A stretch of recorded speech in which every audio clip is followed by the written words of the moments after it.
మాట్లాడండి. పవన్ కళ్యాణ్ ని అసలు వీళ్ళు విమర్శించే స్థాయి లేదండి. వీళ్ళకి దొరికిందల్లా పవన్ కళ్యాణ్ 3 పెళ్లిళ్ళని ఒక మాట నుంచి మాట పెట్టుకుంటారు తప్ప పవన్ కళ్యాణ్ విమర్శించే స్థాయి వీళ్ళకి లేదండి. అదండి, వీళ్ళు ఎన్ని మాట్లాడినా పవన్ కళ్యాణ్ గోటి కూడా సాలరండి. వీళ్ళు ఆయన నిజాతీ పరుడు అండి, ప్రజలకు సేవ చేస్తాకు వచ్చాడండి. సురేష్ గారికి చెప్పండి, పవన్ కళ్యాణ్ మీద విమర్శిస్తా ఉంటాడు. పవన్ కళ్యాణ్ విమర్శించే స్థాయి వైసీపీ నాయకుడికి ఎవరికీ లేదండి. 10 రూపాయలు నాయకుడు అండి సరే పవన్ కళ్యాణ్. స్థాయి అంటే పవన్ కళ్యాణ్ తప్పు చేస్తే ఖచ్చితంగా విమర్శించవచ్చు. తప్పు చేయడండి, తప్పు చేసే ఆస్కారం కూడా లేదండి ఆయనకి. స్థాయి అవసరం లేదు.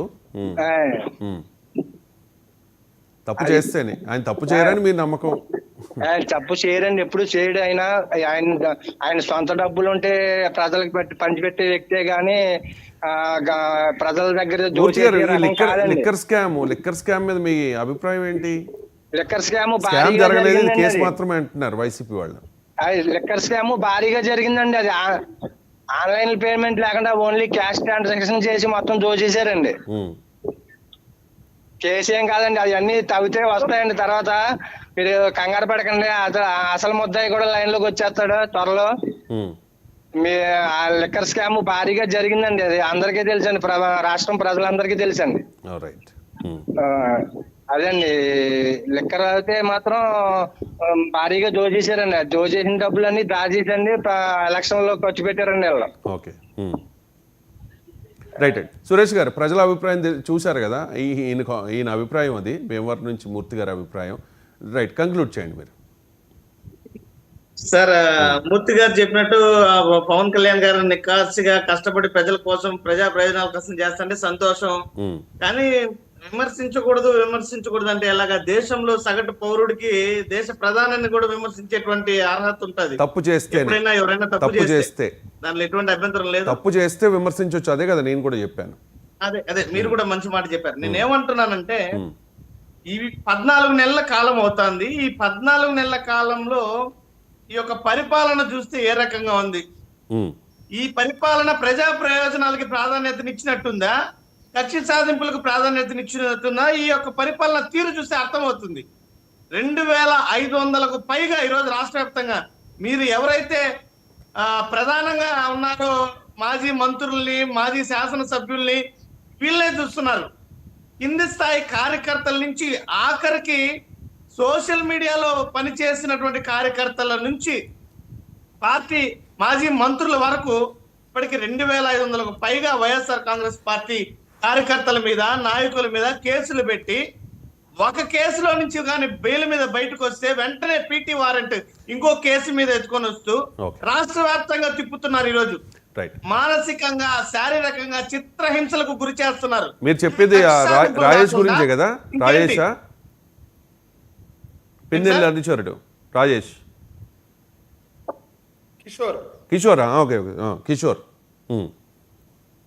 అవును, కిషోర్. ఓకే, ఆయన ఏం చేశారు? ఆయన మీద ఉన్న కేసు ఏంటో, ఆయన మీద ఉన్న కేసు ఏంటో, ఆయన ఎంత దారుణంగా బిహేవ్ చేశారో విజువల్స్ ఉన్నాయండి, వీడియోస్ ఉన్నాయండి. సార్, నేను ఒకటే అన్నా, తప్పు చేసిన వాళ్ళ మీద మీరు కేసులు పెట్టండి, ఎటువంటి అభ్యంతరం లేదు. అయితే మీరు రాజకీయ కక్ష సాధింపులతో పాటు చేస్తున్నటువంటి కేసుల సంగతి ఏంటి? సార్, తప్పు చేసిన వాడిని నేను సమర్థించను. తప్పు చేసిన వాడి మీద మీరు చట్టపరంగా చర్యలు తీసుకోండి. ఇప్పుడు పేర్ని నాని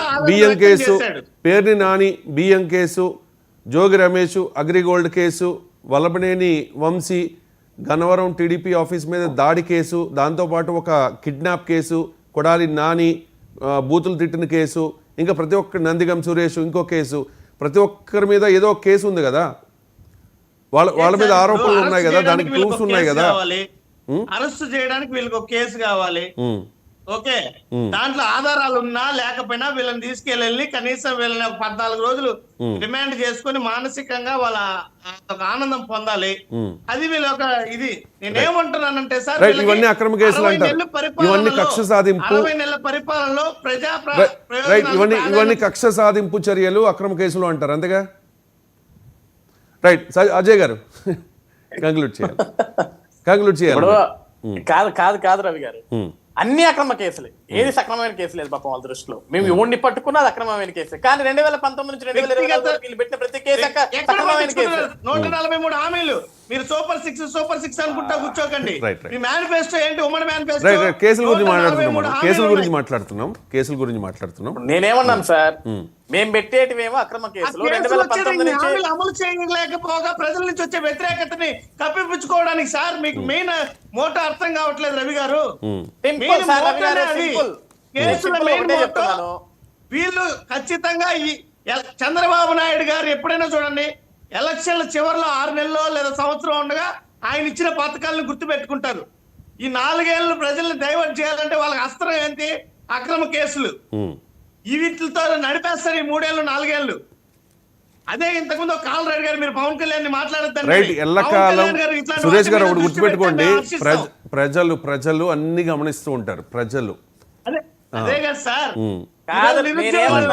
అందుకుంటున్నారా వీళ్ళు చెప్పినట్టు? గమనించరా నిరుద్యోగులు? చెప్పండి.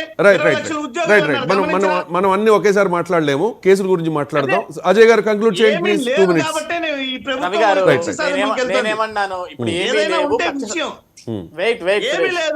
సురేష్ గారు వెయిట్ చేయండి. జగన్మోహన్ రెడ్డి గారు చేసిన 2 ఏళ్ళు 3 ఏళ్ళు అప్పుడు ఈయన ఒక సంవత్సరంలో చేసేనాడు. లెక్క కేసుల గురించి వెయిట్ చేయండి. నేనేమన్నానంటే రవి గారు, అక్రమ కేసులు ఈ రోజు కొడాల నాని మీద పెట్టినా, తుర్కా కిషోర్ కారద్దాల బద్దలు కొట్టి జనాన్ని చంపడానికి పోయినోడి మీద పెట్టినా, నందిగం సురేష్ మీద పెట్టినా, వల్లభనేని వంశీ మీద పెట్టినా, రేపొద్దున జగన్మోహన్ రెడ్డి మీద పెట్టిన, ఎవడి మీద పెట్టిన అక్రమ కేసులే. నేనేమన్నాను, 2019 నుంచి 2024 వరకు వీళ్ళు పెట్టినవేం కేసులు? సక్రమమైన కేసులు. సార్, ఒక ఎంపీకి నేను గులాబీ పువ్వు ఇస్తే నన్ను 14 రోజులు జైల్లో పెట్టారు సార్. ఎందుకురా నన్ను జైల్లో పెట్టారంటే, ఎంపీ నాపిన గులాబీ పువ్వు ఇస్తావా అన్నారు. నేనేమో బాంబో కత్తో ఇవ్వలేదు ఆయనకి, జస్ట్ ఒక పువ్వు ఇచ్చా. జయమరావతి అని అంటే సార్ అనేది బూతు. సార్ అనే మాట చెప్పేసండి, మీరు చేశారనేసి మేము చేస్తున్నాం. సురేష్ గారు వినండి ఒకసారి. అజయ్ గారు మీ మీద కూడా ఏదో కేసు అయింది కదా? 14 రోజులు లోపల వేశారు సార్. నన్ను ఎందుకు వేసారు అంటే, గులాబీ పువ్వు ఇస్తూ ఎంపీకి జయమరావతి అనమంటావా సార్ అని పెద్ద బూత్ మాట మాట్లాడతావా అన్నారు. ఏది వాళ్ళు రాసిన రిమాండ్ రిపోర్ట్ అదే, నేను చదివిన రిమాండ్ రిపోర్ట్ కూడా అదే. సార్ అనేది పెద్ద బూత్ మాట నాకు అప్పుడు దాకా తెలియదండి. అందుకనే ఎవరన్నా సార్ అలాంటి భయపడుతున్నా నేను. సార్ ఈ రోజు ఏమన్నారు వీళ్ళు, ఇవన్నీ అక్రమ కేసులే, మీరు పెట్టినేమో సక్రమ కేసులు, మేము పెట్టిస్తేనేమో అక్రమ కేసులు. సార్ ఏంటి డైవర్షన్ పాలిటిక్స్ చేస్తున్నారని. మేము నిజంగా ఈ 14 నెలల కాలంలో మేము డైవర్షన్ పాలిటిక్స్ చేస్తే రాష్ట్రంలో ప్రజానికి ఎవరు రోడ్ల మీదకి వచ్చి గొడవలు చేయట్లేదు, మాకు అన్యాయం జరుగుతుందని అట్లీస్ట్ వైఎస్ఆర్సీపీ పార్టీలో గెలిచిన 11 మంది ఎమ్మెల్యేలు కనీసం అసెంబ్లీకి వెళ్లి ఎస్వీలు రాష్ట్రానికి అన్యాయం చేస్తున్నారని ఒక్క ఎమ్మెల్యే, గెలిచిన ఎమ్మెల్యే గొంతెత్తట్ల అసెంబ్లీకి వెళ్ళి. మేము నిజంగా తప్పు చేస్తే అసెంబ్లీలో వీళ్ళు మాట్లాడాలి. ఆ ప్రజలు 11 సీట్లు ఇచ్చారు కదా, ఆ 11 మంది అయినా సరే అసెంబ్లీకి వెళ్ళి గొంతెత్తాలి కదా. ఆ గొంతె ఎత్తినప్పుడు మేమంతా న్యాయమే చేస్తున్నాం, ప్రజలకు సుపరిపాలన అందిస్తున్నాం, మంచి పరిపాలన అందిస్తున్నాం అనే విషయం జగన్మోహన్ రెడ్డి దగ్గర నుంచి జగన్మోహన్ రెడ్డితో కలిసిన ఆ 10 మంది ఎమ్మెల్యేలకు కూడా తెలుసు. అందుకే వాళ్ళు అసెంబ్లీకి పోయి కనీసం తల చూపించుకోలేకపోతున్నారు, ముఖం చూపించుకోలేకపోతున్నారు. నిజంగా మేము తప్పు చేస్తే we stand by this words. మీరు నిజంగా మేము తప్పు చేస్తే, కూటమి ప్రభుత్వం సరిగ్గా పరిపాలన చేయకపోతే ఈ 11 మందిని అసెంబ్లీకి వచ్చి కనీసం 11 నిమిషాలు మాట్లాడమని చెప్పండి, మేము వాటికి ఒప్పుకుంటాం. రైట్, నెక్స్ట్ సెషన్ ఉంది కదా, చూద్దాం మరి ఏం జరుగుతుంది అనేది. ఏమని చెప్తారా కిరణ్ గారు ఫైనల్గా? సార్ ఫైనల్ గా ఒకటే చెప్తాను సార్, జగన్మోహన్ రెడ్డి గారి ప్రభుత్వంలో వాళ్ళు గనక మేము పోలీస్ స్టేషన్కి వెళ్ళి రిక్వెస్ట్ చేసిన కేసులను గనక వాళ్ళు తీసుకుని ఉంటే ఈ రోజు ఆ కేసుల్ని తిరగదోడాల్సిన పరిస్థితి వచ్చేది కాదు.